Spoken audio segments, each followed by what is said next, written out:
जिगर मुरादाबादी उर्दू अदब के नामवर शायर थे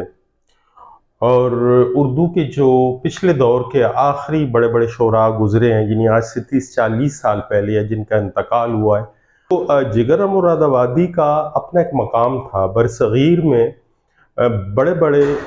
मुशायरे उस वक्त तक मुकम्मल नहीं होते थे जब जब तक उसमें जिगर मुरादाबादी न हो। जिगर मुरादाबादी ने किसी ख़ास मौके पे, मेरे ख़्याल में पाकिस्तान हिंदुस्तान के लिए लिखा था ये शेर, या कहा था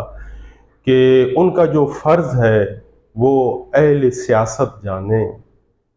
उनका जो फ़र्ज़ है वो अहले सियासत जाने, मेरा पैगाम मोहब्बत है जहाँ तक पहुँचे। आइए जिगर मुरादाबादी के इस पैगाम को हम सब लिखने वाले आगे लेकर जाएं और उन ताकतों की मुखालफत करें जो दोनों ममालिक के दरमियान जंग को हवा देने की कोशिश करते हैं।